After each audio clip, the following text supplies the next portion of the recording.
d'ailleurs, mais nous, c'est ça dans quoi on est engagé. En question principale, je reconnais maintenant le député de l'Acadie. Madame la Présidente, selon le Devoir, environ 80 000 personnes ont déposé une déclaration d'intérêt active dans le programme de sélection des travailleurs qualifiés, le nouveau programme du ministre. Pourtant, ce programme-là n'est pas un gage de prévisibilité. Le PEC, à l'époque, lui, était prévisible. Et, malgré ce qu'a fait le ministre, on ne change pas les règles du jeu sans prévenir en troisième période. Il est temps de corriger et d'adopter une clause de droit acquis. J'invite le ministre à le faire. Cependant, le ministre nous dit « Non, ne craignez pas. Il y a le PSTQ, mon nouveau programme. Je vais lancer des invitations. » Grosse annonce, parce qu'avec la dernière annonce, c'est 3 % des gens qui sont invités. Il y en a 97 % qui demeurent en attente. Les entreprises ne savent pas quand le ministre les appellera dans leur secteur. Sur les 97 %, il y en a combien qui se qualifiaient pour le PEC? C'est ce que les entreprises du Québec veulent savoir aujourd'hui, Madame la Présidente. La réponse du ministre de l'Immigration, de la Francisation et de l'Intégration. Merci, Madame la Présidente. Alors, très content parce que la semaine dernière, on a fait notre première grande invitation dans le programme de sélection des travailleurs qualifiés. Il y en aura d'autres en janvier, en février, en mars. Il y en aura toute l'année. Ça va être par dizaines de milliers qu'il y aura des invitations, donc par dizaines de milliers que des personnes recevront la bonne nouvelle. On va privilégier les gens qui habitent ici, qui travaillent ici, donc qui sont sur le territoire québécois. Évidemment, ils doivent maîtriser la langue. C'est une condition sine qua non. Si on ne maîtrise pas la langue, on ne reçoit pas d'invitation. Et aucun autre gouvernement avant nous avait pris cette posture nationaliste importante. On avait dit qu'on allait valoriser le secteur manufacturier. On avait dit qu'on allait privilégier les régions, parce que le gouvernement des régions, on est le gouvernement de l'économie. Alors, qu'est-ce qui est arrivé? 75 % des invitations faites la semaine dernière étaient à l'extérieur de Montréal et de Laval.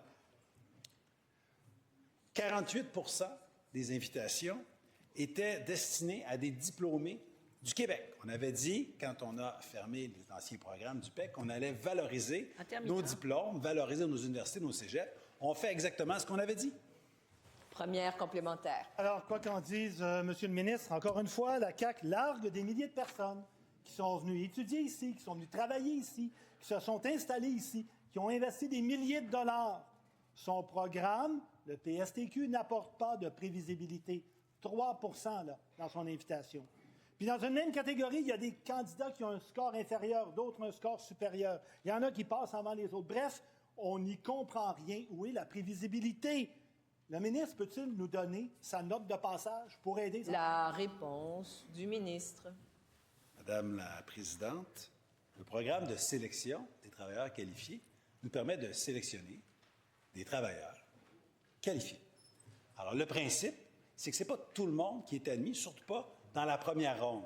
On ne se gêne pas quand on sait que la capacité d'accueil est dépassée pour sélectionner les meilleures candidatures, celles et ceux qui parlent français, celles et ceux qui ont des emplois, celles et ceux qui ont un diplôme québécois, celles et ceux qui viennent travailler dans des secteurs fondamentaux importants, comme notamment la santé et l'éducation. Mon collègue est en désaccord avec ça parce que pour lui, la capacité d'accueil est infinie. On pourrait prendre 50 000, 100 000, 150 000 immigrants par année. Répondra aux Québécois. Deuxième complémentaire. Et pour ce faire, je reconnais la députée de Jeanne-Mance-Vigée. Merci, Madame la Présidente. La CAQ réduit les seuils de travailleurs étrangers temporaires sans évaluer les impacts. Le gouvernement improvise et nuit directement au développement économique régional au point où certaines entreprises pourront fermer.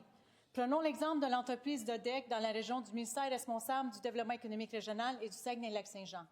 Plus d'une trentaine d'employés viennent de l'étranger. La présidente Marie-Jeanne Bonneau nous dit clairement que les décisions de la CAQ vont nuire. Je cite, « Ce sont des métiers où il n'y a plus de Québécois disponibles.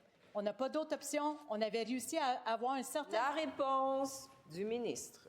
Madame la Présidente, la succursale du Parti libéral du Canada, justement, fidèle à eux-mêmes, ne voit pas que si des gens perdent leur permis en ce moment, c'est parce que le gouvernement fédéral refuse d'écouter la demande du gouvernement québécois et d'écouter la demande des entreprises qui disent « Arrêtez de nous arracher nos travailleurs étrangers temporaires dans le secteur manufacturier, notamment. Arrêtez avec votre limite de 10 % à l'extérieur de Montréal, à l'extérieur des grands centres. On travaille pour nos manufacturiers. On travaille pour les régions. Qu'est-ce que font les gens de la succursale québécoise du Parti libéral du Canada? Bien, ils continuent de défendre la maison mère. Qui s'arrange avec ça? Terminant.